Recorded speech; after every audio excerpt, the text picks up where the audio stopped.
Now, I don't remember when it happened, but at some point in time, I started having a conversation with a friend of a friend by the name of Paoa about fighting games. We went to talking about Marvel, Street Fighter, Tekken, and even at some point Spider-Man 2, but we eventually discussed on and off Tekken. Have you tried out Street Fighter 6 yet? I have. I played all but 7 was my favorite, including soundtracks. So SF6 means Street Fighter 6. Now that I think about it, I still need to go through your game list on PlayStation. By the way, did you try out Spider-Man 2? I thought you were talking about SD versus Raw 6. All good. No, I don't like Spider-Man. I respect your decision, technically. He's very mainstream, but in some respects, he's an acquired taste. But here's why I was asking. The new game has so many glitches, you can turn into a block of Philadelphia cream cheese and beat the game and play the game as a block of cream cheese. Tell me that's not funny. Side note, hope you had a fun Thanksgiving, and I hope your families are doing well and you kept your bellies full. I mean belly. That does sound funny, actually, but I never got into superheroes. I don't know why. I know exactly why. Because you never put the words Chris and Hemsworth into Google. Bask in his prettiness and become a Marvel fan like the rest of us. I guess it was too mainstream. I don't know. I never got anything out of it. It was always too corny, like, yo, I beat villains to save humanity, hooray! Well, they did oversaturate the market with heroes that only appeal to like maybe 2 or 3 kinds of people. And they get lucky because of good storytelling. But I understand. That's kind of why it's hard for me to go into any cartoons where the person who's going to save the world is a teenager in high school that wears high school clothing everywhere. Once you've watched Yu Yu Hakusho, you start to notice patterns and that they still do it better than most people.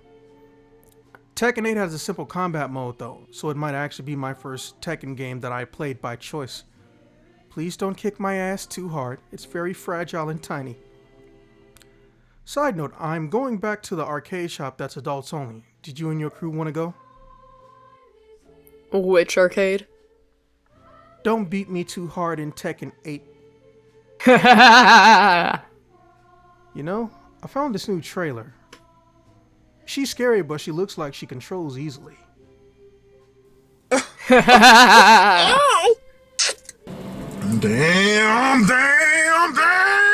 Boy, that's a thick ass boy! Damn! Now, I am not someone who is dyed-in-the-wool Tekken fan. In fact, I actually didn't like Tekken 3. I didn't like Tekken 4. These were the only 2 Tekken games I played. Do not get me wrong, I'm not saying that these games are terrible or trash in any way, shape, or form, but the style of combat that they were trying to force me into was not something I liked. I had Virtual Fighter, Dead or Alive, and of course the unstoppable force that is X-Men versus and Marvel versus series of games coming from Capcom. So Tekken fell to the wayside almost immediately. Now I got told later on that I was playing it wrong. Don't get me wrong, all these people were right. But see, there was a certain issue that related to the button timing press that I could not get past. Eventually, at some point in time, people talked me into trying Tekken 6. Still didn't like it. However, I did end up becoming smitten with Soul Calibur. So I guess I can thank my disgust with Tekken's command and combat system getting me into Soul Calibur, which I hadn't at that point touched since, Link was in the second version of the game. And I enjoyed Soul Calibur. So now we're at Soul Calibur, Virtual Fighter, Dead or Alive, everything before 6. And of course the Marvel vs. Capcom and the X-Men vs. Capcom stuff. But the more I started learning about Tekken 8, the quicker I realized that they might have done the one thing I always wanted them to do. And then some. So listen, I'm going to say right off the beginning, yes, I am a Tekken noob, beginner in every sense of the word. I am someone that, Namco Bandai views as a potential customer, not a satisfied veteran, so to speak. So I'm going to tell you all from the beginning, if there's some feature or thing that was in a previous Tekken that I now myself am learning about for the first time and I say it's brand new, you know why. Or you didn't even actually get through the video and you just like started at the middle of the video and then went to the end. I don't know why people do this. I mean, holy shit, just hit the play speed button. But I digress. So, after booting up the Tekken menu, the first thing I tried to do was figure out what training mode was. Unfortunately, in the demo, they didn't put it in there, which is dumb. That's very, very dumb. There is no defense for that. Especially when the file size is 23 goddamn gigs for a demo with 4 playable characters. But essentially, that's the only issue I fucking had. In the original Virtual Fighter, which, you know, most people don't talk about or a few people even remember, there was a tournament hopper mode where you get to go to various fake and real life arcade clubs that exist in Japan, and essentially you become set up in a ladder match situation. You beat up people who are there until you get to the person who's considered the best AI, which is based off of various players and their characters' AI infused with the game's difficulty and the way it's set up. It was really cool. Now, they don't necessarily have a one-to-one of that, but they have something similar, which gives me, you know, Amiibo vibes and Virtual Fighter 5 first version vibes. You actually can get a character and fight them, and they can learn how you play. And you could essentially play against your own Ghost Data AI. You could also play against Ghost Data AI based on ranks. And you could download a personal Ghost Data AI, in particular if you find some Ghost Data for someone who you particularly have a hard matchup against as a person or as a character. They basically made it so even the most seasoned person and the noob can learn something from each other or build on each other's skill and technique and preparedness. Do you know how insane that is? No fighting game has ever done any shit like that. Well, I mean, except for Virtua Fighter 5 and Smash Bros. And the Amiibo stuff. But to this level of distinct detail is practically non-existent. The last time I heard about AI learning from a player was Goro Mark of the Wolves, which came out in, I believe, 2000 or 2001. And then it was never heard from again. Until like 2 years ago when we confirmed they were getting a sequel. But I kind of feel like Capcom vs. SNK 3 is going to come out before that one does. Or, you know, what'll happen is Goro will come out and then, you know, a few years later, they'll announce Capcom vs. SNK 3. I'm not saying I want there to be a Capcom vs. SNK 3. I'm more like saying it's an inevitability, and it's probably almost done. Oh, and it may have V from Devil May Cry in it as a playable character. Maybe. Call it a hunch. Or potential DLC choice. But on top of that, a lot of people, as per usual, when they include certain things that simplify controls or make things more accessible, you know that word you FGC addicts and tournaments like to say is a dirty word when it's fucking not? Yeah, they've got one of the most unique options I've ever come across. They have a real-time system that you can change with the L1 button. I can't remember the exact name of it, but, you know, if you're watching the gameplay footage, it's going to be on screen. Duh. But this easy button layout seems almost like someone wanted to combine the ease of the special attack motions from Smash Bros.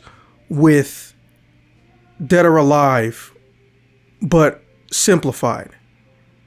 The button layout is completely different. Traditional button layout for Tekken is left punch, left kick, right kick, to my knowledge. However, when you go into this mode, you have signature move button, which is square. You have air combo, which starts your character to do a launcher and automatically follows up in an air combo with triangle, just tapping the button. You have a grab button, which occasionally, depending on direction, does things that aren't grabs, with circle. And you have X, which essentially is a focus attack, or it's a super armored attack called a power crush. But you can turn them off in real time in a match. That is so fucking cool. Do I wish or I hope I get the option to change where that thing shows up on screen? Yes. I don't like it being that close to my character. Obviously, I'm not going to be paying that much attention to it once you know what it does, but I just genuinely don't like how close it is up on me as a character. And also, putting in different directions before you press any of these buttons or after can lead to different effects sometimes. So it won't always look like something generic. I learned that very quickly. For example, when you press the circle button, which is meant to be a sweeping attack or a throw, if you press in corner angles, your character will do wide sweeps depending on the character.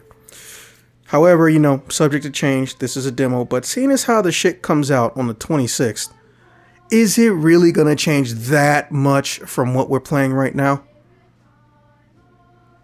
So moving on. In particular, I spent most of my time trying out Nina. I went to Arcade Quest, which, like I said, is similar to that Virtua Fighter 5 original version mode, and I kind of enjoyed it. My character looks like a fresh baby back Chris Evans motherfucker. You couldn't get more generic than him, unless his name was John, and it went pretty well. As far as the customizable avatars being utilized to display different characters, it's a unique and cheap idea. Do I think these avatars look good? Hell the fuck no. But I don't really care that much. The main draw is the fact that here's a way to experience fighting different characters without fucking up a rank system that is directly affected by a secondary player, because all of this is AI based.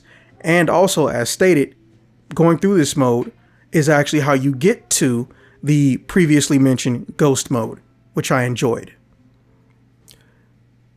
A smart player will mix and match, or they will, for lack of a better term, hybridize how they do their combat. Or rather, new players, this is something you should do. Because if my knowledge is correct, I believe, don't quote me on this because they cut us out of all the online modes, your opponent can tell when you switch between normal combat mode and the simple combat mode with the L1 button. So if you go into simple just to do a launcher, but then you create some unique stuff a la Dead or Alive and Tekken, which are more known for their you're off the ground combos, but I'm on the ground, but we're still calling them air combos.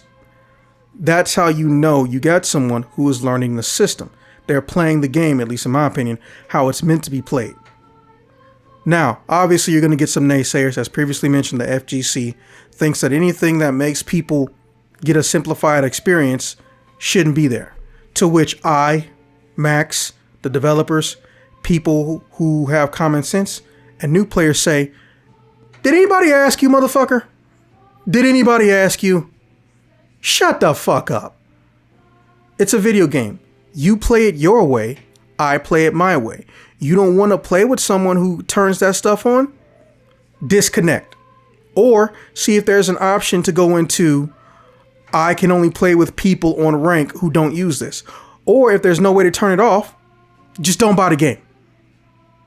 I'm tired of people complaining about people having fun in different ways than they want them to in a fucking video game. And I know I'm not the only one. I can't say grow the fuck up because this isn't even children doing this. It'd be grown ass middle-aged men and mid-20s motherfuckers whining about how a stranger has fun in a video game. Just don't play it. Don't stress yourself out. I want you to keep your good mental health because that's what you have. Personally, the only issue I can find with it, because I'm not going to lie, I'm not here to sing the praises of Tekken 8. I'm just here to show that they found a way to convince someone who objectively was disinterested and disgusted with Tekken's combat style to like it and get into it. But that doesn't mean everything is a positive. I'm not going to lie to you. The selection of characters in the demo is lackluster and there's not enough variety. Not with how many characters, but with their play styles. Nina is the most unique one out of the bunch. However, an old seasoned Tekken person will say she's pretty basic and generic, she's in every game. But again, we're not going off of your perspective. Paul, I guess, was meant to be the easy middle of the road. He hits real hard, you ain't got to put in a lot of effort type person. But when you get to Jin and his dad, Vegeta, Kazuya, the first thing you realize is that I feel like I'm getting cheated as far as demos are concerned. The first thing being, first and foremost, training mode does not exist. Training mode does not exist. And the only way you even get a tutorial on combat is if you go to Arcade Quest.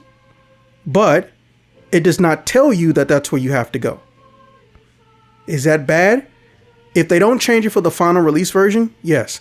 However, since there's a practice mode and there's probably a sub-menu or subfolder attached to it, more than likely there will be a tutorial option in there. Why the fuck in a demo can I not go to training mode? That blows my mind. Is this a normal standard? That aside, I can honestly say that the frame rate seems, well, almost too good to be true. I do like that hit effects have a scale back option, which to my knowledge apparently is like one of the first times they've done this. But if you go into the options, you can notice that there's a special effect intensity slider that goes to low, middle, and high. That shouldn't be there. As a developer, you should have already decided what it is, and you need to make sure it doesn't do or isn't capable of doing anything that could abstract and doing things correctly.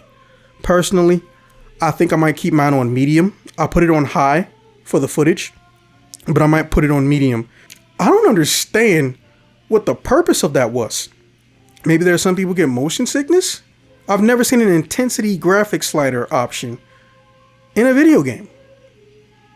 Furthermore, the only co-op mode that was available was the 1v1, which I don't mind. I'm okay with that. It's Tekken's way, unless it's Tekken tag stuff last I heard. But the access to the story mode beginning was very cool. Did it look nice? Yes. Was it logical? Fuck no. Vegeta Kazuya, how you take out a bajillion satellites in the sky, like how'd you even know where they were? And then you're flying in the middle of downtown New York or downtown Tokyo, and somehow there's a camera that's right aligned with your face when you're floating 50 feet, 70 feet in the air, and there's a microphone attached to you, and you're sitting out of world broadcasting. No one thought that one out. You can tell. They just thought it would look cool. Yes, it did look cool. I'm not gonna fucking lie. It did look cool.